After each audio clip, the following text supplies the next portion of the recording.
അസ്സാം വലൈക്കും വറഹമത്തല്ലാഹി വബർക്കാത്തു. ഇന്ന് ഇവിടെ ഈ പ്രോഗ്രാമിൽ അറ്റൻഡ് ചെയ്യുന്ന എല്ലാവർക്കും സ്വാഗതം.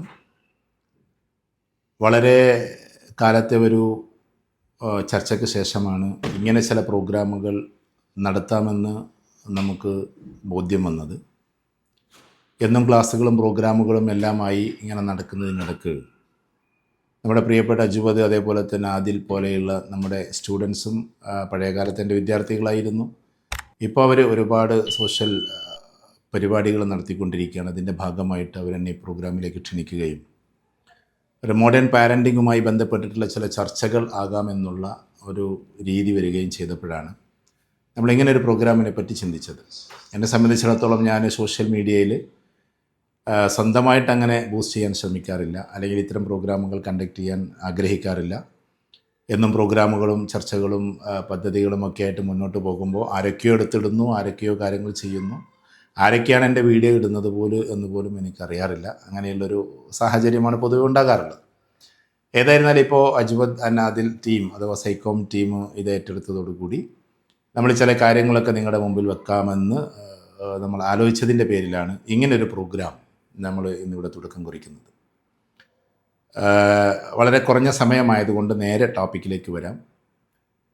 മോഡേൺ പാരൻറ്റിങ്ങിനെ കുറിച്ചിട്ടാണ് ഇന്ന് നമുക്കിവിടെ സംസാരിക്കാനുള്ളത്. മോഡേൺ പാരൻറ്റിങ് എങ്ങനെ ആയിരിക്കണം നല്ല രീതിയിൽ നടപ്പിലാക്കേണ്ടത് എന്ന് എല്ലാ പാരൻസിനും എന്തായിരിക്കും കുറച്ച് പ്രയാസങ്ങൾ ഉണ്ടാകാം. പാരൻസ് വളരെ അവെയറാണ് പാരൻറ്റിങ്ങിനെ കുറിച്ച് തന്നെ. പക്ഷേ എവിടെ നിന്ന് തുടങ്ങണം, എങ്ങനെയാകണം, ഏതൊക്കെ മേഖലയിലൂടെ സഞ്ചരിക്കണം, എങ്ങനെയാണ് കുട്ടികളൊന്ന് മൗൾഡ് ചെയ്തെടുക്കുക എന്നുള്ള കൃത്യമായ ഒരു രീതിശാസ്ത്രം നമുക്ക് ഒരു പക്ഷേ അറിയാതെ വന്നേക്കാം. എല്ലാ ആളുകൾക്കുമല്ല. ഇത് നന്നായിട്ട് പഠിച്ചവരുണ്ടാവും. സൈക്കോളജിയും സോഷ്യോളജിയും ആന്ത്രോപോളജിയും അതേപോലെ തന്നെ ഈ പാരൻറ്റിങ്ങും അല്ലെങ്കിൽ സൈക്കോളജിയുടെ വ്യത്യസ്ത വേർഷനൊക്കെ പഠിച്ച ആളുകളും ഈ കൂട്ടത്തിലുണ്ടാവാം. സ്വാഭാവികമായിട്ടും ജനറലായിട്ടുള്ള പാരൻസിനെ സംബന്ധിച്ചിടത്തോളം എങ്ങനെയൊക്കെയാണ്, ഏത് മേഖലയിലൂടെയൊക്കെയാണ് പോകേണ്ടത് എന്ന് ഇപ്പോഴും ഒരു കൃത്യമായൊരു ബോധമില്ലായ്മ ഉണ്ട്. ബോധമില്ലായ്മ എന്ന് പറഞ്ഞാൽ അവർക്ക് ആഗ്രഹമുണ്ട്, പക്ഷേ എന്താണ് അത് ചെയ്യേണ്ടത് എന്ന് കൃത്യമായിട്ട് അറിയാത്തൊരു വസ്തുത ഉണ്ടാകാറുണ്ട്. അങ്ങനെ ചില ചർച്ചകളാണ് ഇനി നമ്മൾ നടത്താൻ ഉദ്ദേശിക്കുന്നത്. അതിൽ ഒന്ന് ഇതാണെങ്കിൽ മറ്റൊരു സമയത്ത് വേറെ ആയിരിക്കും. ബിസിനസ്സുകാർക്ക് വേണ്ടിയുള്ളതുണ്ടാകാം, സൊസൈറ്റിക്ക് വേണ്ടിയുള്ളതുണ്ടാകാം, ലീഡേഴ്സിന് വേണ്ടിയുള്ളതുണ്ടാകും.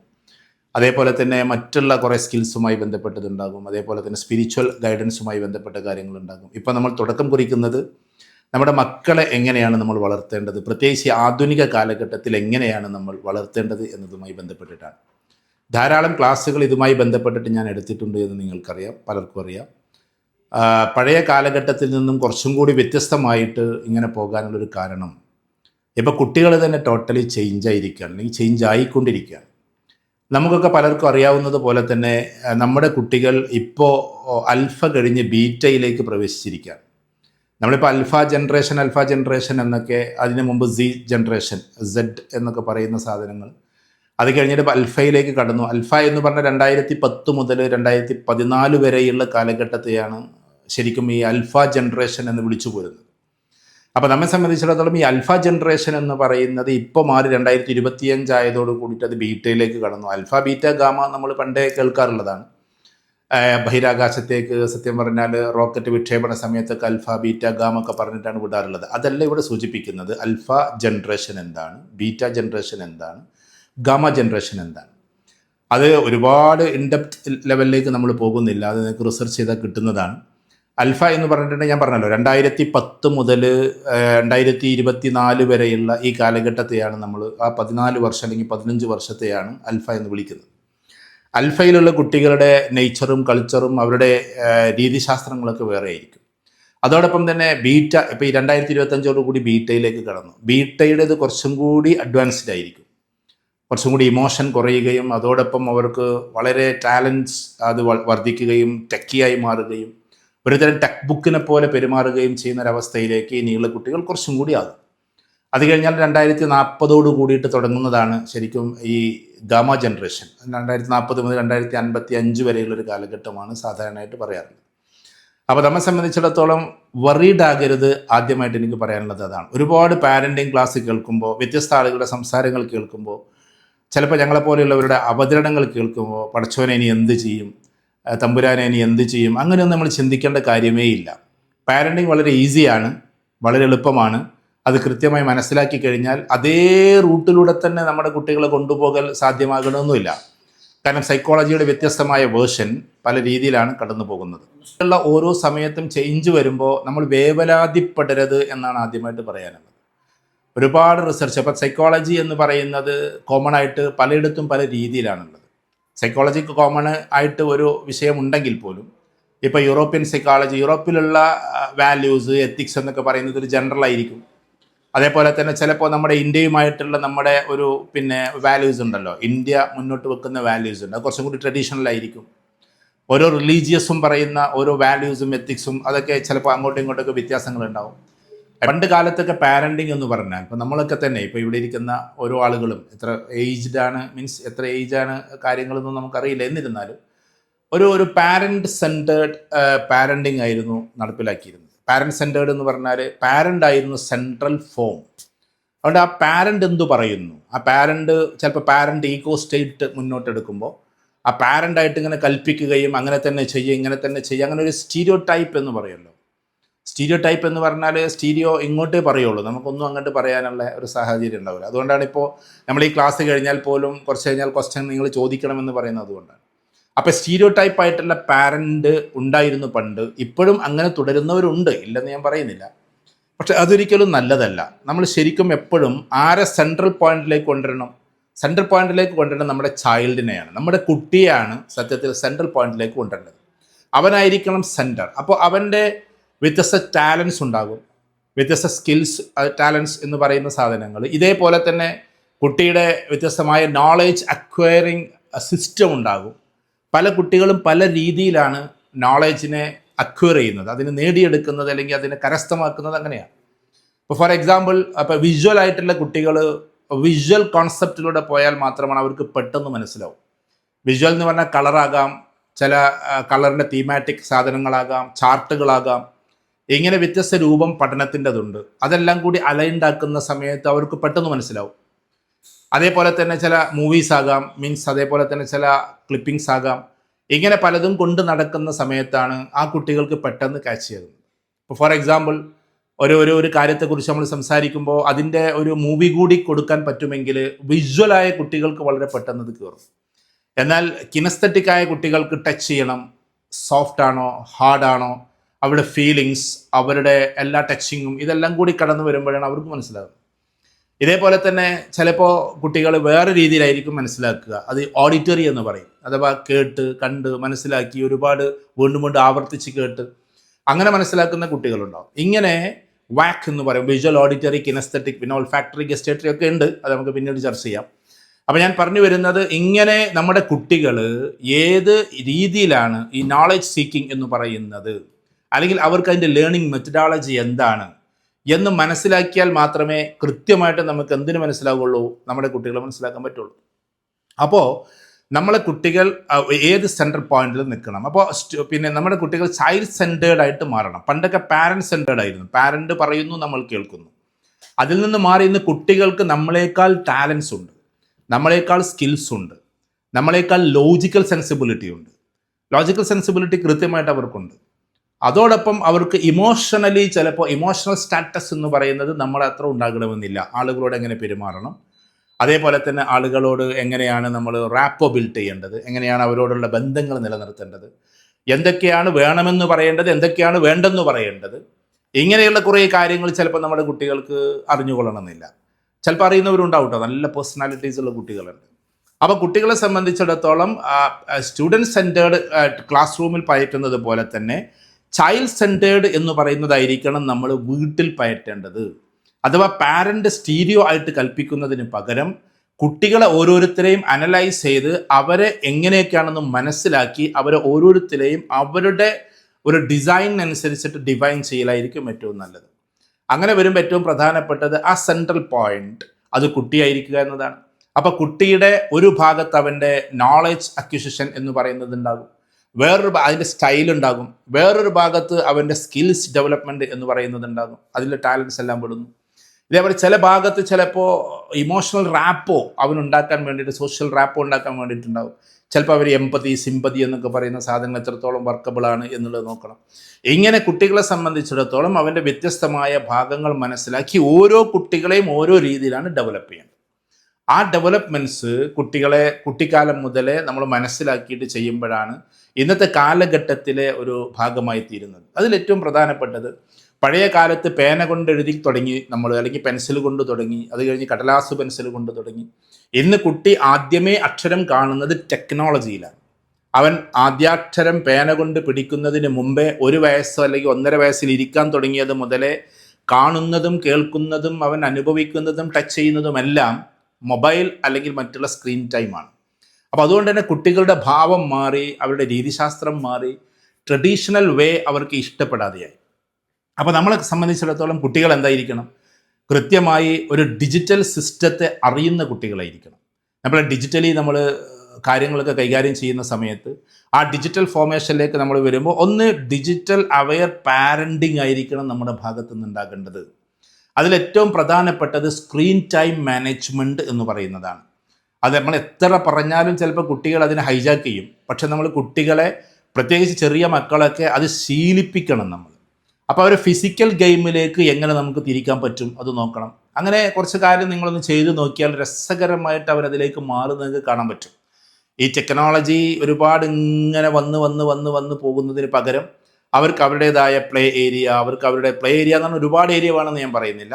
അതുമായി ബന്ധപ്പെട്ടിട്ടുള്ള കാര്യങ്ങൾ, അവർക്ക് ഏറ്റവും ഇൻട്രസ്റ്റിംഗ് ആയിട്ടുള്ള ചില ഗെയിമുകൾ, കൺസ്ട്രക്റ്റീവായിട്ടുള്ള ചില ഫോർമേഷനുകൾ, ഇതൊക്കെ നമുക്ക് ചെറുപ്പത്തിലേക്ക് കൊടുക്കാൻ പറ്റിയാൽ, അതേപോലെ തന്നെ കുട്ടികളോടൊപ്പം ജസ്റ്റ് ഏതെങ്കിലും ഒരു കുളത്തിൻ്റെ ഭാഗത്തോ അല്ലെങ്കിൽ സ്വിമ്മിംഗ് പൂളിലോ എവിടെയാണ് നിങ്ങൾക്ക് പറ്റുന്നത് അങ്ങനെ ഒരു ഫിസിക്കലി അവിടെ എത്തുക, അതേമാതിരി തന്നെ അവരെ കൂടെ ഒന്ന് കളിക്കാൻ വേണ്ടിയിട്ട് ശ്രമിക്കുക. ഇതൊക്കെ ഇന്നും നടക്കും. പക്ഷേ പാരൻസിന് നടക്കാത്തത് എന്തുകൊണ്ടാണെന്നറിയോ? പാരൻസ് എന്ന് പറയുന്ന നമ്മൾ തന്നെ ഡിജിറ്റലി ആയി മാറി എന്നതാണ്. നമുക്കൊരു സമയം കിട്ടിക്കഴിഞ്ഞാൽ, ഇപ്പോൾ അടുക്കളയിൽ ജോലി ചെയ്യുന്ന സ്ത്രീകളൊക്കെ 1 മണി 1.5 മണിക്കൊക്കെ ജോലി കഴിഞ്ഞാൽ പിന്നെ നേരെ പോകുന്നത് എങ്ങോട്ടാണ്? അവരും സ്ക്രീൻ ടൈമിലേക്ക് തന്നെയാണ്, അവർ മൊബൈൽ നോക്കിക്കൊണ്ട് തന്നെയാണ്. അപ്പോൾ നമ്മളൊരു റോൾ മോഡലായി മാറുന്നില്ല. നമ്മുടെ കുട്ടികൾ, നമ്മൾ ഏറ്റവും സ്ട്രോങ് ആയി നിന്നാൽ നമ്മുടെ കുട്ടികൾ അത് ഇമിറ്റേറ്റ് ചെയ്യുന്നത് കാണാൻ പറ്റും. അത് കുറച്ച് വലിയ കുട്ടിയാകുന്നത് വരെ അവനത് ചെയ്യും. കാരണം ഇപ്പോൾ ഫോർ എക്സാമ്പിൾ, എന്നും വായിച്ചിരിക്കുന്ന ഒരു പിതാവിനെ കാണുമ്പോൾ എന്തെങ്കിലുമൊക്കെ വായിക്കണം എന്നാൽ കുട്ടിക്ക് തോന്നും. ഈ പിതാവിൻ്റെ ഉയർച്ച കാണുമ്പോൾ അതുപോലെ ഞാനും ആകണമെന്നൊരു തോന്നലുണ്ടാകും. ഒരു ഉമ്മ, അപ്പോൾ ഉദാഹരണത്തിന് ചിലപ്പോൾ ഉമ്മമാർ അല്ലെങ്കിൽ അമ്മമാർ, അവർ പ്രീ ഡിഗ്രിയോ ഇപ്പോൾ +2 അല്ലെങ്കിൽ പിന്നെ ഇപ്പോഴത്തെ പാരൻസൊക്കെ ഏകദേശം +2 ആയിരിക്കും. പിന്നെ ഞങ്ങളുടെ കാലത്തൊക്കെ പ്രീ ഡിഗ്രിയാണ്. ഡിഗ്രി സെക്കൻഡ് ഇയറോ ഫൈനൽ ഇയറോ ഒക്കെ ആയിട്ട് നിർത്തിയവരായിരിക്കാം. ചിലപ്പോൾ ഡിഗ്രി കഴിഞ്ഞിട്ട് PGക്ക് പോകാനാകാതെ വന്ന ആളുകളായിരിക്കാം. അപ്പോൾ അവർ വീട്ടിലിരുന്ന് പഠിക്കുന്നത് കാണുമ്പോൾ ഒരു പഠിത്തത്തിൻ്റെ അറ്റ്മോസ്ഫിയർ അവിടെ ക്രിയേറ്റ് ചെയ്യാൻ പറ്റുന്നു. അതാണ് ഏറ്റവും പ്രധാനപ്പെട്ട ഒരു കാര്യം. ഇപ്പോൾ ഫോർ എക്സാമ്പിൾ, ഇപ്പോൾ ഒരു ഡോക്ടറുടെ വീട്ടിലുള്ള കുട്ടികൾ എങ്ങനെയാണ് ഡോക്ടേഴ്സായി മാറുന്നത്? അവർക്കൊരു സ്പെഷ്യൽ ബ്രെയിൻ ഉണ്ടായതിൻ്റെ പേരിലല്ല. എല്ലാവർക്കും അള്ളാഹു ദൈവം തമ്പുരാൻ ഒരു സ്പെഷ്യൽ ബ്രെയിൻ കൊടുത്തിട്ടുണ്ട്. അപ്പോൾ ആ കുട്ടിയെ സംബന്ധിച്ചിടത്തോളം ഒരു അറ്റ്മോസ്ഫിയർ കണ്ടതുകൊണ്ടാണ്, ഒരു അന്തരീക്ഷം കാണുന്നു. അവൻ വാപ്പ സ്റ്റെതസ്കോപ്പും കൊണ്ടിരിക്കുന്നത് കാണുന്നു, അതേപോലെ തന്നെ പിന്നെ നല്ല രീതിയിൽ മെഡിസിൻസ് പിന്നെ പ്രിസ്ക്രൈബ് ചെയ്ത് കൊടുക്കുന്നത് കാണുന്നു.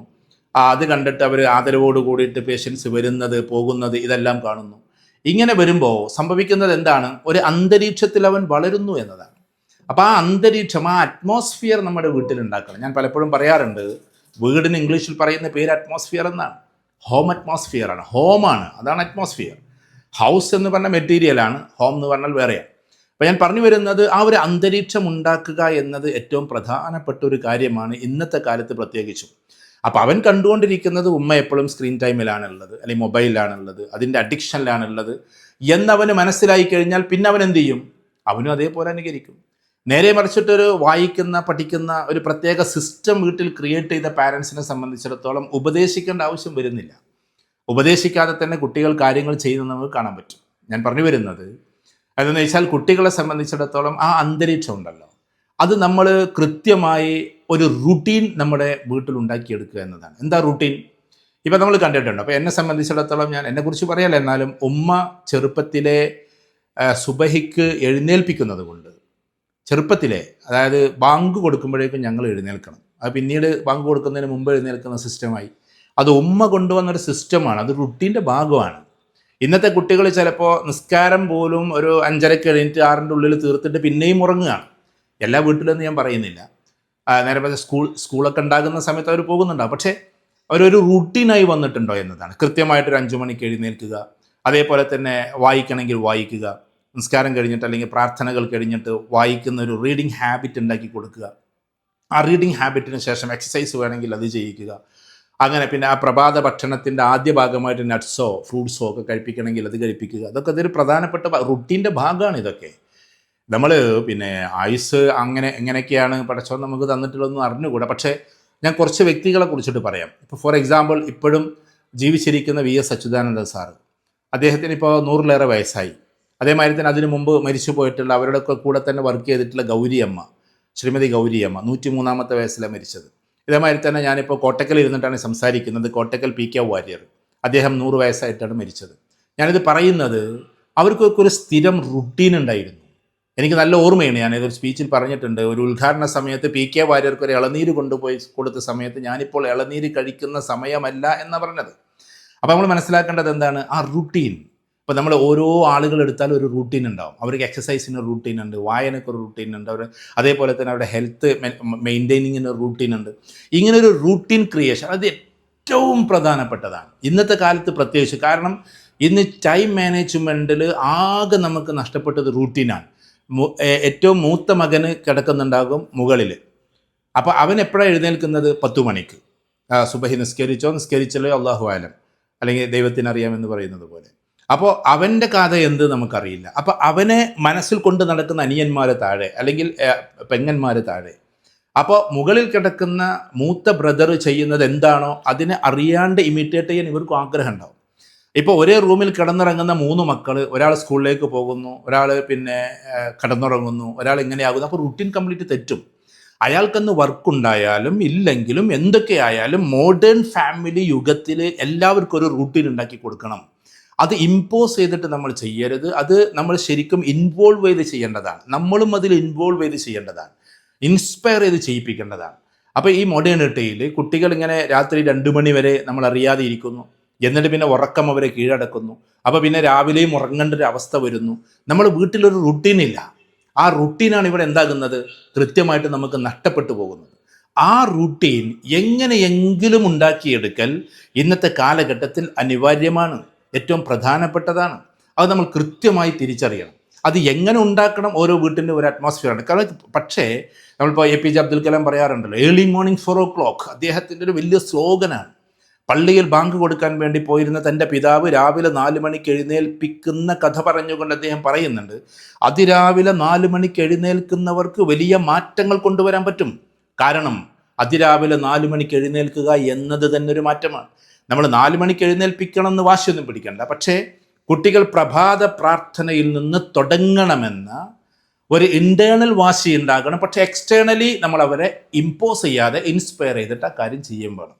അപ്പോൾ അതിനെന്ത് വേണം? ചെറിയ കുട്ടികളാണെങ്കിൽ അടുത്ത് പോയിട്ട്, ചെറിയ കുട്ടികൾ തന്നെ വളരെ ചെറിയ കുട്ടികളല്ല ഞാൻ ഉദ്ദേശിക്കുന്നത്, ഏകദേശം ഒരു 7-8 വയസ്സൊക്കെ ആയ കുട്ടികളാണെങ്കിൽ അവരുടെ അടുക്കലൊന്ന് പോയി ഉമ്മ കിടക്കുന്നു, എന്നിട്ട് അവനെ വെല്ലൊന്ന് ഹഗ് ചെയ്യുന്നു, എന്നിട്ട് മോനെ എഴുന്നേൽക്കണ്ടേ എന്ന് ചോദിക്കുന്നു, അങ്ങനെ അവനൊരു കിസ്സ് കൊടുക്കുന്നു, അങ്ങനെ പിന്നെ ഒപ്പം കുറച്ച് കഴിഞ്ഞിട്ട് എഴുന്നേൽക്കാമെന്നൊരു റിക്വസ്റ്റ് പറയുന്നു, ആയിക്കോട്ടെ എന്ന് പറഞ്ഞിട്ട് ഒരു മിനിറ്റ് കഴിഞ്ഞിട്ട് പിന്നെയും വിളിക്കുന്നു. അങ്ങനെ അവനെ ആ റുട്ടീനിലേക്ക് കൊണ്ടുവരുന്നത് വരെ ഉമ്മയുടെ ചില താളങ്ങൾ അവിടെ നിർബന്ധമാണ്. കാരണം നമ്മളൊക്കെ നാട്ടിൽ കൂടുതലും ഈ ഒരു സിംഗിൾ പാരൻറ്റിങ് ആയിരിക്കും ഉണ്ടാകുക. കാരണം പാപ്പമാരൊക്കെ മിക്കവാറും ഗൾഫിലാകാൻ സാധ്യതയുണ്ട്. അപ്പോൾ അങ്ങനെ വരുമ്പോൾ അവർക്ക് ഒരു തരം സാറ്റലൈറ്റ് പാരൻറ്റിങ് നടത്താൻ പറ്റൂ, അല്ലെങ്കിൽ ഒരു ഹെലികോപ്റ്റർ പാരൻറ്റിങ് എന്നൊക്കെ പറയുന്നത് നടത്താൻ പറ്റുള്ളൂ.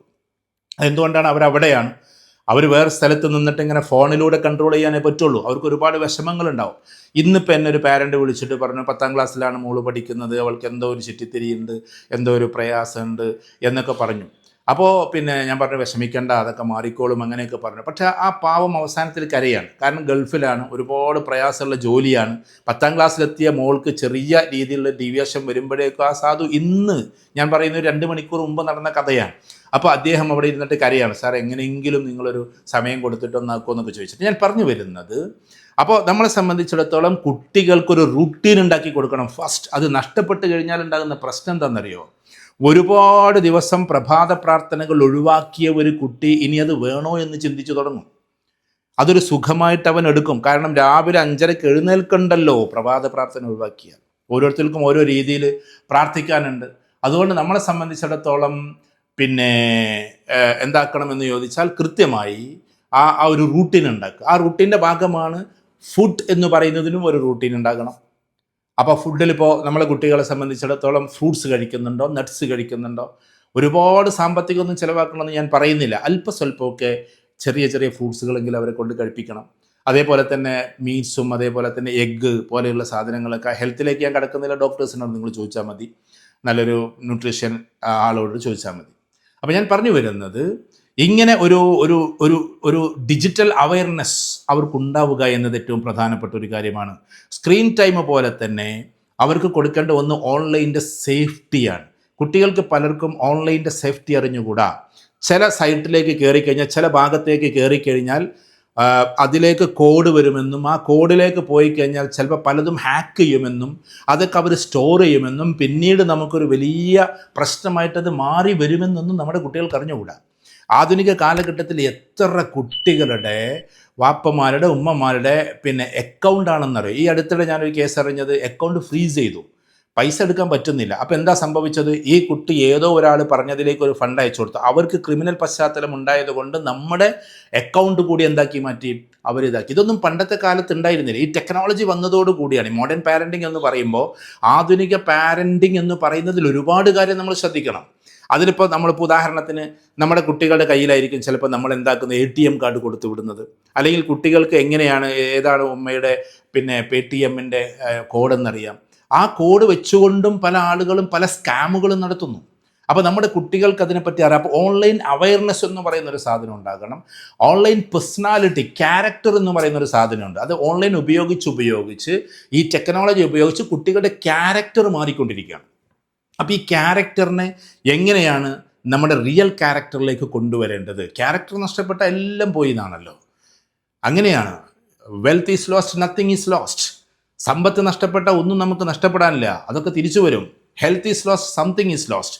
ഹെൽത്ത് നഷ്ടപ്പെട്ടാൽ ചിലതൊക്കെ നമുക്ക് നഷ്ടപ്പെടും. But character is lost, everything is lost. നമ്മുടെ സ്വഭാവം നഷ്ടപ്പെട്ടാൽ എല്ലാം നമുക്ക് നഷ്ടപ്പെടുമെന്നാണ്. അപ്പോൾ ഈ ക്യാരക്ടർ ഫോർമേഷൻ എന്ന് പറയുന്നതിൻ്റെ ഭാഗമായിട്ടാണ് റൂട്ടീൻ ഞാൻ പറഞ്ഞത്. ഈ ടെക്നോളജി ഉപയോഗിക്കുന്നതിൻ്റെ, സ്ക്രീൻ ടൈം എന്ന് പറയുന്നതിൻ്റെ ഭാഗമായിട്ടാണ് ഈ കുട്ടിക്ക് എന്താണ് ഡിജിറ്റൽ ബിഹേവിയർ നമ്മൾ പഠിപ്പിച്ചു കൊടുക്കേണ്ട ഒരു സാധനമാണ്. അല്ലെങ്കിൽ അവൻ ആ അവയർനെസ് കൊടുക്കേണ്ടതാണ്. Digital formation, digital character, digital awareness എന്നൊക്കെ പറയുന്നത്, ഇപ്പോൾ ഡിജിറ്റൽ എന്ന് പറയുന്നത് ഉപയോഗിച്ചിട്ട് അവൻ്റെ പ്രകൃതം എങ്ങനെ മാറും, ഇതിനെക്കുറിച്ച് നമ്മൾ അറിയണം. കാരണം ഒരുപാട് ഉപയോഗിച്ച് കഴിഞ്ഞാൽ അവനൊരു ക്രിമിനൽ പശ്ചാത്തലത്തിലേക്ക് പോകുന്നു. എന്തുകൊണ്ടാണ് കുട്ടികൾ വളരെ പെട്ടെന്ന് മാതാപിതാക്കളോട് ഷൗട്ട് ചെയ്തിട്ടും അല്ലെങ്കിൽ എന്തെങ്കിലുമൊക്കെ മൊബൈൽ കിട്ടാത്തതിൻ്റെ പേരിലൊക്കെ ഭയങ്കര പ്രശ്നങ്ങൾ ഉണ്ടാക്കുന്നത്? അവൻ്റെ ക്യാരക്ടർ മാറിക്കൊണ്ടിരിക്കുന്നു, അവൻ്റെ ബിഹേവിയർ മാറിക്കൊണ്ടിരിക്കുന്നു എന്നതാണ്. അവൻ്റെ പെരുമാറ്റം മാറും പോലെ അവൻ്റെ സ്വഭാവവും മൊത്തത്തിൽ മാറിക്കൊണ്ടിരിക്കുകയാണ്. അപ്പോൾ നമ്മൾ പ്രധാനമായിട്ടും മോഡേൺ യുഗത്തിൽ ചെയ്യേണ്ട ഒരു കാര്യമാണ് ഡിജിറ്റൽ ക്യാരക്ടർ എന്ന് പറയുന്നത്. ഡിജിറ്റൽ യുഗത്തിലെ ക്യാരക്ടർ ഉണ്ടല്ലോ, ആ ക്യാരക്ടർ ഫോർമേഷനിലേക്ക് അവൻ പോകാതെ ഇതെല്ലാം ഉപയോഗിക്കുമ്പോൾ തന്നെ അവൻ്റെ ക്യാരക്ടർ കീപ്പ് ചെയ്യുന്നു എന്നത് ഈ ലോകത്തിൽ ഏറ്റവും പ്രധാനപ്പെട്ടത് ക്യാരക്ടറാണ്. ഇപ്പോൾ ബിഹേവിയർ എന്ന് പറഞ്ഞാൽ പെരുമാറ്റമാണ്. ഒരാൾ വരുമ്പോൾ എഴുന്നേറ്റ് കൊടുക്കുക, അതൊരു ഒരു ബിഹേവിയറാണ്. ഒരാൾ ചിലപ്പോൾ നമ്മളോട് എന്തെങ്കിലും പറയുമ്പോൾ അതിന് മറുപടി പറഞ്ഞു കൊടുക്കുക, അത് ബിഹേവിയറാണ്. പക്ഷേ ക്യാരക്ടർ എന്ന് പറഞ്ഞാൽ യഥാർത്ഥ സ്വഭാവത്തെ പുറത്തെടുക്കലാണ്. സ്വഭാവം മാറാൻ പാടില്ല. ഈ ബിഹേവിയർ ഏറ്റവും നന്നാക്കുമ്പോൾ ആ നന്നാക്കുന്നിടത്ത് ക്യാരക്ടർ ഇപ്പുറത്ത് ഉണ്ടാക്കണം. ക്യാരക്ടറിൽ നിന്നാണ് ബിഹേവിയർ വരുന്നത്. അല്ലാത്ത ബിഹേവിയർ എല്ലാം ഒരുതരം ഏത് രീതിയിലുള്ള ബിഹേവിയർ ആയിരിക്കും? താൽക്കാലികമായിട്ടുള്ള ബിഹേവിയർ ആയിരിക്കും. അപ്പോൾ കുട്ടിയെ സംബന്ധിച്ചിടത്തോളം ടെക്നോളജി യുഗത്തിൽ കുറേ കാര്യങ്ങൾ ശ്രദ്ധിക്കണം. ഇനി പറയുന്നത് കേട്ടിട്ട് നിങ്ങൾ ഭയപ്പെടരുത്, നിങ്ങൾക്ക് ഒരുപാട് കാര്യങ്ങൾ അറിയുന്നതാണ്. അതിൽ പ്രധാനപ്പെട്ട ഒന്നാണ് എന്ത്? ഈ പറയുന്ന മൊബൈൽ ഉപയോഗിച്ചുകൊണ്ട് ചെറിയ മക്കൾ വരെ കടക്കാരായി മാറുന്നു എന്നത് ആധുനിക കാലഘട്ടത്തിലെ പാരൻറ്റിങ്ങിൽ നമ്മൾ ശ്രദ്ധിക്കേണ്ട ഒരു കാര്യമാണ്. എന്താ കടക്കാരായി മാറുന്നത്? കാരണം ഉമ്മയുടെയോ ഉപ്പയുടെയോ ഒക്കെ ഈ ബാങ്ക് അക്കൗണ്ട് ഉപയോഗിച്ച് അതിൻ്റെ കോഡ് ഉപയോഗിച്ച് തൽക്കാലം ഓൺലൈൻ പർച്ചേസുകൾ നടത്തി അവർ ഗെയിമിന് വേണ്ടിയിട്ട് പൈസകൾ ചിലവാക്കി അത് അക്യുമുലേറ്റ് ചെയ്യുന്നതിന് മേൽക്കും മേലെ വന്ന് അവസാനം പാരൻ്റ് ഇത്ര വലിയ കടക്കാരനായ കാര്യം കുട്ടി അറിയുന്നതും പാരൻസ് അറിയുന്നതും വളരെ വൈകിട്ടാണ്. കാരണം ഇവരെ സംബന്ധിച്ചിടത്തോളം ഇവരുടെ കാർഡ് ഉപയോഗിച്ചുകൊണ്ട് ക്രെഡിറ്റ് കാർഡിലേക്ക് പോകാം. നിങ്ങൾക്ക് ചിലപ്പോൾ ഡെബിറ്റ് കാർഡേ ഉണ്ടാവുള്ളൂ, പക്ഷേ ക്രെഡിറ്റ് കാർഡിലേക്ക് പോകാം. ആ ക്രെഡിറ്റ് കാർഡ് ഉപയോഗിച്ചിട്ട് അവർ 2-3 സ്ഥലത്ത് നിന്ന് ലോൺ വാങ്ങിക്കാം. ആ ലോൺ ഉപയോഗിച്ചിട്ട് നമ്മൾ ഡിജിറ്റൽ ഫോമിൽ പലതും പർച്ചേസ് ചെയ്യാം. അങ്ങനെ പർച്ചേസ് ചെയ്തിട്ട് അവസാനം ഞാൻ ഇന്നാൾ ഒരു കുട്ടിയെ കൗൺസിലിംഗ് നടത്തിയപ്പോൾ എനിക്ക് മനസ്സിലായത് ആ കുട്ടി ഏകദേശം 1 ലക്ഷത്തിലേറെ രൂപ കടക്കാരനാണ്. എത്ര വയസ്സെന്നറിയാം? 12 വയസ്സ്. 12 വയസ്സുള്ള കുട്ടി എന്തൊക്കെ ഉപയോഗിച്ചിട്ട് 1 ലക്ഷത്തിലേറെ കടക്കാരനായി. അവനാകെ പ്രയാസപ്പെട്ട്, വീട്ടുകാർ പ്രയാസപ്പെട്ടു. ഇതേ സാധനം തന്നെയാണ് നാളെ 4 ആളുകളെ കൊന്ന, അതിൽ മാതാവ് രക്ഷപ്പെട്ടു, 4 ആളുകളെ കൊന്ന ആളുകൾ, ഞാൻ അവരെ കുറ്റപ്പെടുത്തല്ല, ആ കേസിലേക്ക് പോവല്ല, എന്നാലും നമുക്ക് മനസ്സിലാക്കാൻ വേണ്ടിയിട്ട് പറയാണ്, 64 ലക്ഷം രൂപയോളമാണ് ആ കുട്ടിക്ക് കടമുണ്ടായിരുന്നത്. എങ്ങനെ അത്ര ഒരു പയ്യന് 22 23 എത്രയായിരുന്നു അവൻ്റെ വയസ്സ് എനിക്ക് ഓർമ്മയില്ല, അത്രയും വയസ്സായപ്പോഴേക്കും ഈ 64 ലക്ഷം രൂപ എങ്ങനെ കടം വന്നു? അതൊക്കെ ഈ ഓൺലൈനിലൂടെ ഇതിലൂടെ നടക്കുന്നതാണ്. ഇനിയിപ്പോൾ ഈ AI വന്നതോട് കൂടിയിട്ട് എന്ത് സംഭവിക്കുന്നു എന്നറിയോ? ആർട്ടിഫിഷ്യൽ ഇൻ്റലിജൻസിനെ കൃത്യമായി എല്ലാവർക്കും മനസ്സിലായി തുടങ്ങുന്നേ ഉള്ളൂ. എന്തൊക്കെയാണ് അതിൻ്റെ ഭാഗങ്ങൾ ഉണ്ടാകുക എന്ന് നമുക്ക് അറിഞ്ഞുകൂടാ. പക്ഷേ ഇത് സ്കാം ചെയ്യുന്ന ആളുകൾ അതിന് അഡ്വാൻസ്ഡ് ആയിട്ട് ഉപയോഗിച്ചിട്ട് നമ്മളെ പെട്ടെന്ന് ട്രാപ്പിലിടുന്നത് നമ്മൾ അനുഭവിക്കേണ്ടി വരും. അപ്പോൾ ആർട്ടിഫിഷ്യൽ ഇൻ്റലിജൻസ് ഇപ്പോൾ ഫ്ലറിഷായി ഇങ്ങനെ വന്നുകൊണ്ടിരിക്കുന്ന സമയത്ത് വളരെ പെട്ടെന്ന് തന്നെ ഒരു മാസീവായിട്ടുള്ള ചില പ്രശ്നങ്ങളൊക്കെ വരാൻ സാധ്യതയുണ്ട് എന്ന് അതിൻ്റെ അനലിസ്റ്റുകൾ പറയുന്നു. അതിൻ്റെ ഭാഗമായിട്ട് നമ്മുടെ കുട്ടികൾ കൂടുതൽ ട്രാപ്പിലേക്ക് പോകാൻ സാധ്യതയുണ്ട് എന്ന് പറയുന്നു. ഏറ്റവും കൂടുതൽ ഇത് ഉപയോഗിക്കുന്ന ആളുകൾ ആർട്ടിഫിഷ്യൽ ഇൻ്റലിജൻസ് ആർക്കും ഉപയോഗിക്കാമല്ലോ, മെഷീൻ ലേണിംഗ് ആർക്കും ഉപയോഗിക്കാമല്ലോ. അങ്ങനെ ഉപയോഗിക്കുന്ന സമയത്ത് അവരെ ഡ്രഗ്സിലേക്ക് ക്ഷണിക്കാൻ അവർക്ക് പറ്റും. ഈ കുട്ടി ഒരിക്കലും പോകില്ല എന്ന് വിചാരിച്ചിടത്തേക്ക് അവർക്ക് ക്ഷണമുണ്ടാകും. ക്ഷണം കിട്ടിയിട്ട് അവർ പോകും. എങ്ങനെ പോകുന്നത്? ഇതും ഓൺലൈനിലൂടെയാണ്. അപ്പോൾ അവരെന്ത് ചെയ്യും? ഗ്രൂപ്പ് ക്രിയേറ്റ് ചെയ്യും. അപ്പോൾ അതുമായി ബന്ധപ്പെട്ട ഗ്രൂപ്പ് ക്രിയേഷൻ എന്ന് പറയുന്ന സാധനമുണ്ട്. അപ്പോൾ ഞാൻ പേടിപ്പിക്കുകയല്ല, ഇതൊക്കെ ഇപ്പോൾ നടന്നുകൊണ്ടിരിക്കുന്ന കാര്യങ്ങൾ നിങ്ങളോട് പറയാണ്. ആ ഗ്രൂപ്പിൽ എവിടെ കിട്ടും, എന്ത് കിട്ടും, ഏത് സാധനം ഏതൊക്കെ ഭാഗത്ത് കിട്ടുമെന്ന അവസ്ഥകൾ ഉണ്ടാകും. ഇതെല്ലാം നടക്കുന്നത് ഇതിലൂടെയാണ്. അപ്പോൾ നമ്മെ സംബന്ധിച്ചിടത്തോളം കുട്ടികളെ ഈ നെഗറ്റീവൊക്കെ നമുക്ക് വിടാൻ പോസിറ്റീവായിട്ട് വളർത്തണമെങ്കിൽ വീട്ടിൽ നമ്മൾ സുന്ദരമായൊരു റൂട്ടീൻ ഉണ്ടാക്കണമെന്ന് ഞാൻ പറഞ്ഞു. അപ്പോൾ കുട്ടികളെ പോസിറ്റീവായിട്ട് എന്തൊക്കെ കാണിപ്പിക്കണം, ഗ്രൂപ്പായിരുന്നിട്ട് എന്തൊക്കെ കാണണം. ഇപ്പോൾ എന്നെ സംബന്ധിച്ചിടത്തോളം ഞാൻ എന്തെങ്കിലും ഒരു സാധനം കാണണമെങ്കിൽ എൻ്റെ കുട്ടികൾ ഞാനൊക്കെ പാടെ ഒന്നിച്ചിരുന്നിട്ടാണ് കാണുക. ഞാൻ പറഞ്ഞ ഫിലിമിനെ കുറിച്ചോ വേറെതിനെ കുറിച്ചല്ല, ഒരു നല്ല രസകരമായ എന്തെങ്കിലും ഒരു സന്ദേശം, ആ സന്ദേശം കാണണമെങ്കിൽ എല്ലാവരും കൂടി ഒന്നിച്ചിരുന്ന് കാണട്ടെ. അങ്ങനെ ഒരു ഗ്രൂപ്പ് സ്ക്രീൻ കൾച്ചർ കൊണ്ടുവരട്ടെ. ഇത് ഒറ്റയ്ക്ക് എവിടെയോ പോയിരുന്നിട്ട് ഏതോ ലോകത്തിലേക്ക് പോയി അവൻ്റെ ക്യാരക്ടറും ബിഹേവിയറും നഷ്ടപ്പെടുന്നൊരവസ്ഥയിലേക്ക് നമ്മുടെ കുട്ടികളാകരുത്. ഇനി അവൻ അഥവാ എങ്ങനെയെങ്കിലും അവനൊരു 1-2 മണിക്കൂർ അല്ലെങ്കിൽ 3 മണിക്കൂറൊക്കെ മാക്സിമം കുട്ടികൾക്ക് കൊടുക്കാവുന്നത്. ഞാൻ കുട്ടികൾ എന്ന് പറയുന്നത് പല കാറ്റഗറിയിലുണ്ട് കുട്ടികൾ. വളരെ ചെറിയ മക്കൾക്ക് ദയവ് ചെയ്തിട്ട് നിങ്ങൾ കൂടുതലൊന്നും കൊടുക്കരുത്. കാരണം അവർക്ക് ഭക്ഷണം കൊടുക്കുമ്പോൾ അവർ അടങ്ങിയിരിക്കാൻ വേണ്ടിയിട്ട് ഇത് കൊടുക്കുക, അല്ലെങ്കിൽ അവർ നമ്മൾ വീട്ടിൽ ജോലിയാകുമ്പോൾ അവരെന്ന് എവിടെയെങ്കിലും ഒതുങ്ങിയിരിക്കാൻ വേണ്ടി നമ്മളിത് കൊടുത്തുകൊണ്ടേയിരിക്കുക. സ്ക്രീൻ ടൈം എത്രയാണ് പോകുന്നത് എന്ന് നമുക്കറിയുന്നില്ല. ഈ കുട്ടിയുടെ അഡിക്ഷൻ വേറെയായി മാറുന്നു എന്ന് നമ്മൾ അറിയുന്നില്ല. അവൻ്റെ സ്വഭാവത്തിൽ മാറ്റം വരുന്നു എന്ന് നമ്മൾ അറിയുന്നില്ല. അപ്പോൾ ചെറിയ കുട്ടികൾ, ഞാൻ പറയുന്നത് ഏകദേശം ഒരു 2 വയസ്സ് മുതൽ അങ്ങോട്ട്, അല്ലെങ്കിൽ 1.5 വയസ്സ് മുതൽ അങ്ങോട്ട്, ഏകദേശം ഒരു 3-4 സ്കൂളിൽ ചേർക്കാനാകുന്നത് വരെ ഇത്രയും മണിക്കൂറുകൾ അവൻ കണ്ടു കഴിഞ്ഞാൽ, ഇത്രയും മണിക്കൂറുകൾ അവൻ അത് ഉപയോഗിച്ച് കഴിഞ്ഞാൽ അതിനൊരുപാട് പ്രശ്നങ്ങളുണ്ട്. ഒന്ന്, അവൻ്റെ ബിഹേവിയർ മാറുന്നു എന്ന് മാത്രമല്ല, വലിയ രോഗിയായിട്ട് അവൻ മാറുന്നു. കാരണം അവൻ്റെ ഓരോ ചേഞ്ചസ് വന്ന് പിന്നെ ഇത് കിട്ടാതാകുമ്പോൾ മയക്കുമരുന്ന് അടിച്ചവനെ പോലെ 4 വയസ്സുള്ള കുട്ടിയായി മാറുന്നു. നമ്മൾ കണ്ടിട്ടില്ലേ ഒരുപാട്. നിങ്ങളൊന്ന് ജസ്റ്റ് ഒന്ന് സെർച്ച് ചെയ്ത് നോക്കിയാട്ടെ. ഇത് കണ്ട് ഒരു 20 വയസ്സായ കുട്ടി മയക്കുമരുന്ന് അടിച്ചാൽ ഏതൊക്കെ പ്രകൃതത്തിലേക്ക് പോകുമോ അതേപോലെ 4 വയസ്സുകാരനും പോകുന്നു. അപ്പോൾ സത്യത്തിൽ ഏതാണ് ശരിക്കും ഡ്രഗ് എന്ന് നമ്മൾ മനസ്സിലാക്കണം. ഈ മരുന്ന് എന്ന് പറയുന്നത് ജസ്റ്റ് MDMA ആണോ, അതോ LSD ആണോ, അല്ലെങ്കിൽ ഈ പറയുന്ന പെത്തഡിനോ, അല്ലെങ്കിൽ ഈ പറയുന്ന കൊക്കൈനോ, ഏതാണ്? അതല്ല ഈ രീതിയിലുള്ള ഡിജിറ്റൽ ഫോർമേഷൻ ആണോ? ഇത് നമ്മൾ അറിയണം. കാരണം ഇതും ഒരു തരം മരുന്നായിരിക്കാം. അപ്പോൾ നമ്മെ സംബന്ധിച്ചിടത്തോളം അതിൽ നിന്ന് കുട്ടികളെ മാറ്റം നിർബന്ധമാണ്. നമ്മളുടെ ചിന്ത എന്താണെന്നറിയോ? എല്ലായിടത്തും ഇതില്ലേ, എല്ലാവരും ഉപയോഗിക്കുന്നില്ലേ? അങ്ങനെയല്ല കേട്ടോ. നമ്മളിപ്പോൾ ഇതൊക്കെ ഉണ്ടായത് എവിടുന്നാണ്? ഇത്തരം മോഡേൺ കോൺസെപ്റ്റുകൾ ഉണ്ടായതൊക്കെ യൂറോപ്പിൻ്റെയും അമേരിക്കയുടെ ഒക്കെ ഭാഗത്തു നിന്നാണ്. അവിടെയൊക്കെ ഇത് ഉപയോഗിക്കുന്നതിൻ്റെ ഒരു രീതിശാസ്ത്രമുണ്ട്. ഇതെങ്ങനെ ഉപയോഗിക്കണമെന്ന് സ്കൂൾസിൽ അവർക്ക് പ്രത്യേക ക്ലാസ്സുകളുണ്ട്. അതുകൊണ്ട് അവർ ഫിസിക്കലി അവർ കൂടുതൽ എൻ്റർടൈൻ ചെയ്യാൻ വേണ്ടിയിട്ടുള്ള ഭാഗങ്ങളൊക്കെ ഉണ്ടാക്കി കൊടുക്കുന്നുണ്ട്. അപ്പോൾ നമ്മൾ മാസീവായിട്ട് ഇങ്ങനെ തന്നെയാണ് എല്ലാവരും എന്ന് ചിന്തിക്കരുത്. ഇപ്പോൾ പിന്നെ അള്ളാഹുവിൻ്റെ അനുഗ്രഹത്താൽ ഏകദേശം ഒരു 56 രാജ്യത്ത് ഞാൻ പോയിട്ട് 56 രാജ്യം. ഈ 56 രാജ്യങ്ങളിൽ പോകുമ്പോഴും ഈ പറയുന്ന രാജ്യങ്ങളിലെല്ലാം ആളുകളത് ഉപയോഗിക്കുന്നു, സ്വിച്ച് ഓഫ് ആക്കുന്നു, ഉപയോഗിക്കുന്നു, സ്വിച്ച് ഓഫ് ആക്കുന്നു. എന്തെങ്കിലുമൊക്കെ മെസ്സേജസ് വാട്സാപ്പിൽ വന്നിട്ടുണ്ടോ എന്ന് നോക്കുന്നു. അത് ഒഫീഷ്യൽ വേറെയാണ്, ജനറൽ വേറെയാണ്. ജനറലിലേക്ക് അവർ അധികം കയറാതെ ഒഫീഷ്യലി എന്തെങ്കിലും കാര്യങ്ങൾ ഉണ്ടോ എന്ന് നോക്കുന്നു. എന്നിട്ട് അവർ ക്ലോസ് ചെയ്യുന്നു, ജസ്റ്റ് ഓഫ് ആക്കുന്നു, എന്നിട്ട് അവർ പുസ്തകം വായിച്ചിട്ടിരിക്കുന്നു. ഇത് നമ്മൾ സ്ഥിരം കാണുന്ന ഒരു കാഴ്ചയാണ്. നമ്മൾ വിചാരിക്കുന്നത് ലോകത്തിലെല്ലാവരും ഇങ്ങനെ ടെക്നോളജി ഉപയോഗിക്കുന്ന ഒരാളാണെന്ന്. ടെക്നോളജി ഉപയോഗിക്കാറുണ്ട്, അവർ ക്രിയാത്മകമായി ഉപയോഗിക്കും. ഈ ടെക്നോളജി നന്നായിട്ട് അറിയുന്ന ആൾക്കാർ കുറച്ച് സമയം ഉപയോഗിക്കുള്ളൂ. ഇതിൽ പ്രത്യേകിച്ച് ലക്ഷ്യമൊന്നുമില്ല, പ്രത്യേകിച്ചൊന്നും കാണാനൊന്നുമില്ല, പ്രത്യേകിച്ച് നമ്മൾ എങ്ങോട്ടാണ് പോകുന്നതെന്ന് അറിയില്ല. മിന്നൈന ഒഫി ഐന വെയില ഐന എന്ന് പറയുമല്ലോ, എവിടുന്നാണ് വരുന്നത്, ഇപ്പോൾ എവിടെ ഉള്ളത്, എങ്ങോട്ടാണ് പോകുന്നത് എന്നൊന്നും കൃത്യമായിട്ട് അറിയാത്ത ആളുകൾ ഒരുപാട് ഉപയോഗിച്ചുകൊണ്ടിരിക്കും.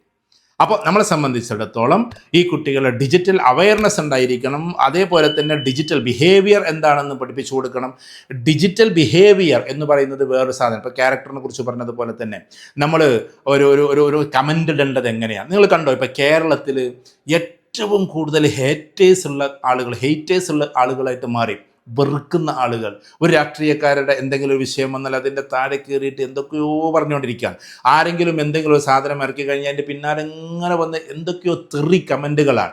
സത്യത്തിൽ ഒരു മാനേഴ്സ് നഷ്ടപ്പെട്ടതുപോലെ, നല്ല നല്ല സ്വഭാവങ്ങളൊക്കെ നഷ്ടപ്പെട്ടതുപോലെ, ഇവിടെ മുഴുവൻ ഭ്രാന്താലയമാണ് എന്ന് പണ്ടാരോ പറഞ്ഞതുപോലെ, ഈ കുളിമുറിയിൽ എല്ലാവരും നഗ്നരാണ് എന്നൊക്കെ പണ്ട് കവികൾ പറഞ്ഞതുപോലെ, എല്ലാവരും ഒരു പ്രത്യേക രീതിയിലേക്ക് പോയിക്കൊണ്ടിരിക്കുകയാണ്. ജെന്റിലായ ഒരുപാട് ആൾക്കാർ ഉണ്ട് കേട്ടോ, എല്ലാം നല്ല.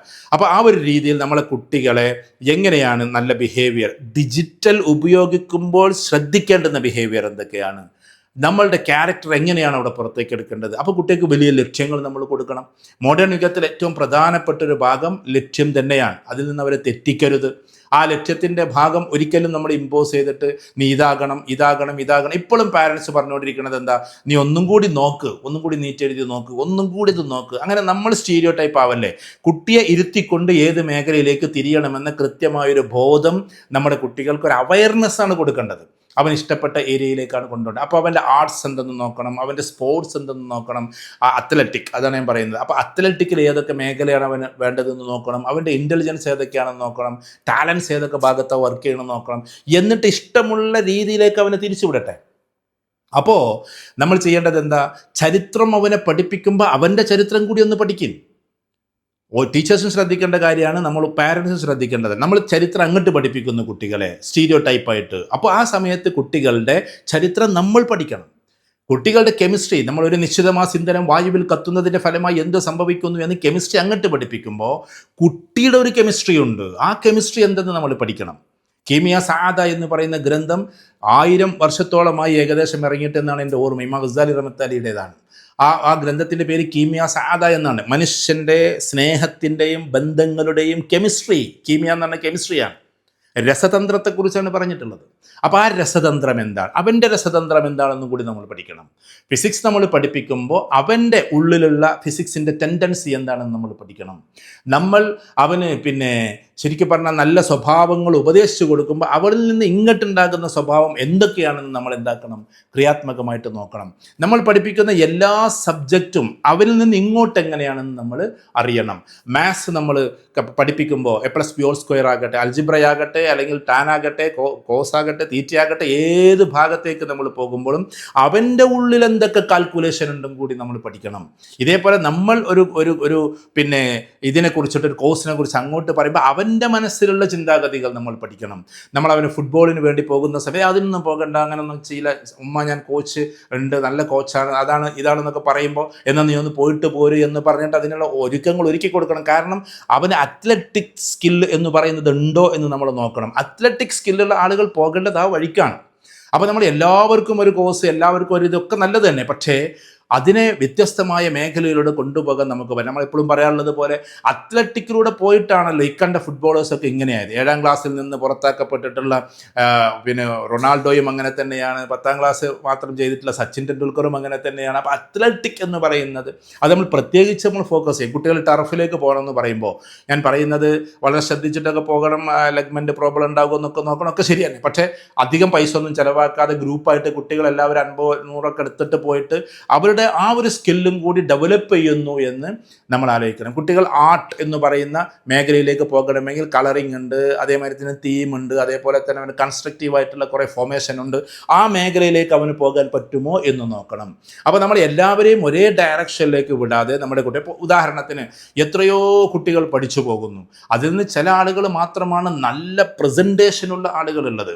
ഇപ്പം നിങ്ങൾ കണ്ടോ, ഈ ലോകത്തിലെ ഏറ്റവും വലിയ, ഇപ്പോൾ ദുബായ് ഒക്കെ ഏറ്റവും കൂടുതലായിട്ട് ഈ ഗോൾഡൻ വിസ ഒക്കെ കൊടുക്കുന്നത് ആർക്കാണ്? ഇപ്പം ഇവർക്കാണ്, ഇൻഫ്ലുവൻസേഴ്സിനാണ്. അപ്പോൾ ഇൻഫ്ലുവൻസറായിട്ട് മാറണമെങ്കിൽ എന്ത് വേണം? അവൻ കണ്ടന്റ് ക്രിയേറ്റ് ചെയ്യണം, ആ കണ്ടന്റ് ഡെലിവർ ചെയ്യണം. അങ്ങനത്തെവർക്കൊക്കെയാണ് കൊടുക്കുന്നത്. അത് കിട്ടിയതുകൊണ്ട് വലിയ കാര്യം എന്നല്ല ഞാൻ പറയുന്നത്. ഇതേപോലെ എല്ലാവരും അങ്ങനെയൊക്കെ ആയി മാറുന്ന നമ്മുടെ കുട്ടികൾ നല്ല പ്രസൻറ്റേഷനുള്ള, ആളുകളോട് നല്ല രീതിയിൽ നല്ല രീതിയിൽ അത് അവതരിപ്പിക്കാൻ ശേഷിയുള്ള, കവിത എഴുതാൻ ശേഷിയുള്ളവരാണോ, പ്രബന്ധം എഴുതാൻ ശേഷിയുള്ളവരാണോ, പ്രസംഗിക്കാൻ കഴിവുള്ളവരാണോ, ഇതൊക്കെ നമ്മൾ നോക്കണ്ടേ. എല്ലാ കുട്ടികളെയും ഒതുക്കി നമ്മൾ എന്താക്കരുത്, ഒരു ഭാഗത്തേക്ക് മാത്രമാക്കി ഒതുക്കരുത്. അപ്പോൾ നമ്മെ സംബന്ധിച്ചിടത്തോളം നമ്മുടെ കുട്ടികൾക്ക് ഇത്തരത്തിലുള്ള കാര്യങ്ങളിലൂടെ മുന്നോട്ട് പോവുക എന്നത് കൃത്യമായി നമ്മൾ ബോധത്തോടു കൂടി ചെയ്യേണ്ടുന്ന ഒരു കാര്യമാണ്. പിന്നെ നമ്മുടെ കുട്ടികൾ ചില മേഖലയിലേക്ക് പോകുന്നതിന്, അപ്പോൾ സമയമില്ലാത്തതുകൊണ്ട് ഞാൻ അതിലേക്ക് പോകുന്നില്ല. എങ്ങനെയാണ് നമ്മൾ ഈ പറയുന്ന ഈ അഡിക്ഷനിലേക്ക് പോകാതിരിക്കേണ്ടത്, അതിൽ ശ്രദ്ധിക്കേണ്ട കാര്യങ്ങൾ എന്തൊക്കെയാണ്, അതേപോലെ തന്നെ ഈ ടെക്നോളജി അമിതമായിട്ട് അതിൻ്റെ അഡിക്ഷനിലേക്ക് പോകാതിരിക്കണമെങ്കിൽ ഇപ്പുറത്ത് ചെയ്യേണ്ടുന്ന കാര്യങ്ങൾ എന്തൊക്കെയാണ്, അതേപോലെ തന്നെ കുട്ടികൾ എത്തീസത്തിലേക്ക് പോകുന്നതിന്, ഞാൻ എത്തീസ്റ്റുകൾക്ക് എതിരായി സംസാരിച്ചൊന്നുമല്ല, ഓരോരുത്തർക്ക് ഓരോ രീതികളായിരിക്കും. അപ്പോൾ തീസ്റ്റാണ് നമ്മൾ തീസ്റ്റാണ്. തീസ്റ്റ് എന്ന് പറഞ്ഞാൽ നമുക്കൊരു തീസീസ് ഉണ്ട്, നമുക്കൊരു ഫിലോസഫി ഉണ്ട്, അതിനാണ് തീസ്റ്റ് എന്ന് പറയാം. എത്തീസ്റ്റ് എന്ന് പറഞ്ഞിട്ടുണ്ടെങ്കിൽ ആ തീസ്റ്റിന് എതിരായ ആളുകളാണ് എത്തീസ്റ്റ് എന്ന് പറഞ്ഞിട്ടുണ്ടെങ്കിൽ നിരീശ്വരമാണ്. അപ്പം ഈശ്വരീയമായ, അഥവാ ദൈവമുണ്ട് എന്ന് വിശ്വസിക്കുകയും ദൈവത്തെ മുന്നിൽ നിർത്തിക്കൊണ്ട് മുന്നോട്ട് പോവുകയും ചെയ്യുന്ന തീസ്റ്റുകൾ, അതല്ലാത്തവർ എത്തീസ്റ്റുകൾ, അതല്ലാത്തവർ പിന്നെ അതിൻ്റെ നടുക്കുള്ള ടീംസ് ഉണ്ട്, അഗ്നോസ്റ്റിക് എന്നൊക്കെ പറയുന്ന. അപ്പോൾ അതിലേക്കൊക്കെ പോകുമ്പോൾ ഏതൊക്കെ മേഖലയിലേക്കോട്ടെ, അപ്പോൾ കുട്ടികളുടെ ഉള്ളിൽ അറിയാണ്ട് ചില ഭാഗങ്ങളൊക്കെ കയറുന്നുണ്ടാവും. അതിലേക്ക് അവൻ പോകുന്നുണ്ടെങ്കിൽ അവനെ എങ്ങനെയൊക്കെയാണ് ട്യൂൺ ചെയ്യേണ്ടത്, ഇത്തരം കാര്യങ്ങളൊക്കെ വിശദമായിട്ട് പഠിച്ചിട്ട് വേണം നമ്മൾ എന്താക്കാൻ ഈ കുട്ടിയെ കൃത്യമായിട്ട്. ഞാൻ ബേജാറാക്കുകയല്ല, എന്നിരുന്നാലും ഈ മോഡേൺ യുഗത്തിൽ പിന്നെ അവർ കളിക്കുന്ന ഗെയിം ഏതൊക്കെയാണ് കൃത്യമായി എൻ്റെ രക്ഷിതാക്കളെ നിങ്ങൾ അറിയണം. അവൻ്റെ എപ്പോഴെങ്കിലും നിങ്ങൾ എന്ത് ചെയ്യണം, ഒന്ന് പാരൻസിന് ട്രാക്ക് ചെയ്യാൻ പറ്റുന്ന എല്ലാ മെത്തേഡും ഇപ്പം മൊബൈലിലുണ്ട്. ചെറിയ കുട്ടികൾക്ക് അതെങ്ങനെ നിങ്ങൾ ചെയ്യണമെന്ന് നമ്മൾ പറയുള്ളൂ. കുറച്ച് മുതിർന്ന കുട്ടികൾക്ക് നിങ്ങൾ അങ്ങനെ ചെയ്യുന്നുവെങ്കിൽ അത് ബ്ലോക്ക് ചെയ്യാനുള്ള കപ്പാസിറ്റി ഉണ്ട്. അപ്പോൾ കുട്ടികളെ ഇടയ്ക്കൊക്കെ നല്ല ഫോഴ്സ്ഫുള്ളി അല്ലാതെ നല്ല രീതിയിൽ അവരെ ഇരുത്തി അവർ എന്തൊക്കെ കാണുന്നു, അവർ യൂട്യൂബ് ഏതൊക്കെയാണ് കാണുന്നത്, അതിൻ്റെ ഹിസ്റ്ററി എന്തൊക്കെയാണ്, അവർ എങ്ങനെയാണ് സോഷ്യൽ മീഡിയ ഉപയോഗിക്കുന്നത്, അവർ ആർക്കെങ്കിലും എന്തെങ്കിലുമൊക്കെ മെസ്സേജ് അയക്കുന്നെങ്കിൽ അതിൻ്റെ ടോൺ എന്താണ്, അവരുടെ ബിഹേവിയർ എങ്ങനെയാണ്, ഇതൊക്കെ പാരൻ്റ് എന്ന നിലക്ക് നമ്മൾ അറിയണ്ടേ. അവർ കളിക്കുന്ന ഗെയിം എന്താണ്, ഇപ്പം നമ്മുടെ കുട്ടികൾ കളിക്കുന്ന ഗെയിം എന്താണെന്ന് ഇതുവരെ എത്തി നോക്കാത്ത രക്ഷിതാക്കൾ മേ ബി ഈ ക്ലാസ്സിൽ കേൾക്കുന്ന കൂട്ടത്തിൽ ഉണ്ടാകാം. മേ ബി ഞാൻ പറയുന്നത് ഒരിക്കലും ഞാൻ ഉറപ്പിച്ച് പറയുന്നില്ല. കാരണം കുട്ടികൾ ഇങ്ങനെ ഇത് കളിക്കണം. അപ്പോൾ ഫ്രീ ഫയർ ആകാം, അതല്ലെങ്കിൽ അതിനേക്കാൾ അപ്പുറത്തുള്ള കാര്യങ്ങളാകാം. അങ്ങനെ മനുഷ്യൻ്റെ മെൻറ്റാലിറ്റിയെ മാറ്റുന്ന, ക്യാരക്ടറിനെ മാറ്റുന്ന, ബിഹേവിയറിനെ മാറ്റുന്ന, അവനല്ലാതായി മാറ്റുന്ന, അവന് പിന്നീട് പാരൻസിനോട് യാതൊരു ബന്ധവുമില്ലാതെ എങ്ങനെയോ അലഞ്ഞു തിരിഞ്ഞ് നടക്കുന്ന ഒരു വല്ലാത്തൊരവസ്ഥയിലേക്ക് എത്തിക്കുന്നതിൻ്റെ തുടക്കക്കാരൻ ഈ നെഗറ്റീവ് ഗെയിംസാണ്. അപ്പം അവൻ കളിക്കുന്ന ഗെയിം ഏത് എന്ന് നമ്മൾ ഇടയ്ക്കൊന്ന് എത്തി നോക്കുകയല്ല, അതിനെ ശരിക്കും സെർച്ച് ചെയ്ത് നോക്കണം. അപകടകരമായ ഗെയിമിലൂടെ പോകുന്നുണ്ടോ, ആ ഗെയിം എത്തി അവൻ അവസാനം പൈസ കൊടുത്ത് ഗെയിം വാങ്ങിക്കുന്നു. നിങ്ങൾ നോക്കിക്കോ, ഒരുപാട് കുട്ടികൾ ആ ട്രാപ്പിൽ കുടുങ്ങിയിരിക്കുകയാണ്. പൈസ കൊടുത്തിട്ട് വാങ്ങിക്കുന്നു, വീട്ടിൽ നിന്ന് ചില സമയത്ത് പൈസ കാണാതെയാകുന്നു. അത് എങ്ങനെയാണ് ഡിജിറ്റലിലേക്ക് മാറ്റേണ്ടത് എന്ന് കുട്ടികൾക്കറിയാം. ഇങ്ങനെ ചുരുക്കി പറഞ്ഞാൽ കുട്ടികൾ ഗെയിമുകൾ ഉപയോഗിച്ചും അവർ ഡീവിയേറ്റ് ചെയ്ത് പോകുന്നു. അപ്പോൾ നമ്മൾ ഗെയിം ഏതാണ് കളിക്കുന്നത് എന്നറിയണം. അതേപോലെ തന്നെ കുട്ടികൾ ഏത് മേഖലയിലേക്കാണ് പോകുന്നത് എന്ന് നമ്മൾ തിരിച്ചറിയണം. അവ എവിടെ വെച്ചാണ് അവൻ ഡൈവേർട്ട് ആയത് എന്ന് നമ്മൾ അറിയണം. അതിന് സ്വാധീനിച്ച വ്യക്തി ആരെന്നറിയണം. ഇപ്പം ഇന്നലെ വിളിച്ചിട്ട് എന്നോട് ഒരു പാരൻ്റ് പറഞ്ഞു, ഇന്ന ആളുടെ സ്പീച്ച് കേട്ട് അതെന്നെ കേട്ട്. പിന്നെ ഈ അൽഗോരിതം എന്ന് പറയുന്ന ഒരു സാധനം നമുക്കറിയാമല്ലോ. ഒന്ന് നമ്മൾ സെർച്ച് ചെയ്ത് കഴിഞ്ഞാൽ അതിങ്ങനെ കേട്ട് പിന്നെ അതെന്നെ വന്നുകൊണ്ടിരിക്കും. അപ്പോൾ ഇന്ന ആളുടെ വ്യക്തിയുടെ പേരൊന്നും ഞാൻ പറയുന്നില്ല, ഒരു മലയാളിയായ ഒരാളുടെ സ്പീച്ച് കേട്ട് അവസാനം നല്ല രീതിയിൽ രാവിലെ എഴുന്നേറ്റ് നിസ്കരിക്കുകയും നോമ്പിൻ്റെ സമയത്ത് നോമ്പ് നോക്കുകയൊക്കെ ചെയ്തിരുന്ന ഒരു പെൺകുട്ടി ആ പെൺകുട്ടി ഇപ്പോൾ ഡിഗ്രിക്ക് പഠിച്ചുകൊണ്ടിരിക്കുകയാണ്. അപ്പോൾ ആ കുട്ടിക്ക് ഇയാൾ പറഞ്ഞത് കേട്ട് കേട്ട് അവസാനം ആ ഒരു മേഖലയിലേക്കായി, നിസ്കാരമൊക്കെ നിർത്തി ഇപ്പോൾ വേറൊരു അവസ്ഥയിലേക്കായി. ഇപ്പോൾ പിന്നെ എന്താ എനിക്ക് അങ്ങനെ ഒറ്റയ്ക്ക് പുറത്തു പോയാൽ, എന്താ ഒറ്റയ്ക്ക് എനിക്ക് വേറെ പിന്നെ തമിഴ്നാട്ടിലേക്ക് പോയാൽ ഞാൻ എന്താ എന്നെ ആരെങ്കിലും പിടിച്ച് വിഴുങ്ങുമോ എന്നൊക്കെ ചോദിച്ചുകൊണ്ടുള്ള ചോദ്യം. ആ പാരൻറ്റും കരയാണ്. അപ്പോൾ ഇത് എവിടുന്ന് തുടങ്ങുന്നു? അപ്പോൾ ഈ കുട്ടികൾ ഏതൊക്കെ സെർച്ച് ചെയ്യുന്നു? അപ്പോൾ ഇത്തരം ഡിബേറ്റ്സുകൾ കേൾക്കണ്ടെന്നല്ല, കേട്ടോട്ടെ. പക്ഷെ ഞാൻ ആ ആളോട് പറഞ്ഞത് എന്താണെന്നറിയോ? നിങ്ങൾ പറയുന്ന ആളുടെ ആ സ്പീച്ച് എന്ന് പറയുന്നതിനെ കൗണ്ടർ ചെയ്യാൻ നിങ്ങൾ ചെയ്യേണ്ടത് അമേരിക്കയിലും UK-യിലും ഈ പറയുന്ന പല യൂറോപ്യൻ കൺട്രീസിലുമൊക്കെ എത്തീസ്റ്റായിട്ട് അവർ പിന്നീട് അതൊക്കെ ഒഴിവാക്കിയിട്ട് പിന്നെയും മതത്തിലേക്ക് തിരിച്ചു വന്ന ഇഷ്ടം പോലെ ആളുകളുണ്ട്. ആ ആളുകളുടെ സ്പീച്ച് കേൾക്കട്ടെ, ഇംഗ്ലീഷിലുള്ള സ്പീച്ചസ് കേൾക്കട്ടെ. ഇതിന് ക്രോസ് അവിടെയാണ്.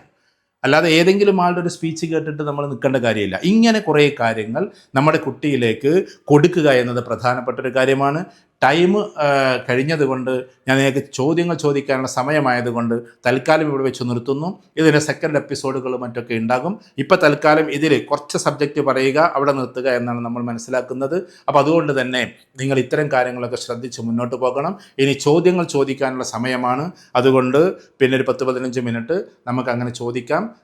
നമുക്ക് അറിയാവുന്ന രീതിയിൽ അതിൻ്റെ മറുപടിയും പറഞ്ഞു തരാം. പ്രിയപ്പെട്ട ഇന്ന് എന്നെ ശ്രദ്ധിച്ചുകൊണ്ടിരിക്കുന്ന ഒരുപാട് ആളുകളുടെ പേര് ഇതിൽ കാണുന്നുണ്ട്. പിന്നെ നജ, അതേപോലെ തന്നെ ഖാലിദ്, അതേപോലെ തന്നെ അംന പോലെയുള്ള കുറേ ആൾക്കാരെ കാണുന്നുണ്ട്. അപ്പോൾ എല്ലാവർക്കും എല്ലാവരുടെ പേരും പറയാൻ സാധിക്കില്ല. അതുകൊണ്ട് എല്ലാവർക്കും പിന്നെ ഇന്നത്തെ ദിവസത്തിലേക്കുള്ള നല്ലൊരു ആശംസകൾ നേരുന്നു. ഇനിയും നമുക്കിത് തുടർന്ന് പോകണം. അതുകൊണ്ട് പാരൻറ്റിങ് എന്ന് പറയുന്ന ഭാഗത്തിൻ്റെ വ്യത്യസ്തമായ എപ്പിസോഡുകളിലൂടെ കടന്നു പോകുന്ന ഒരു സമയം നമുക്ക് വരും.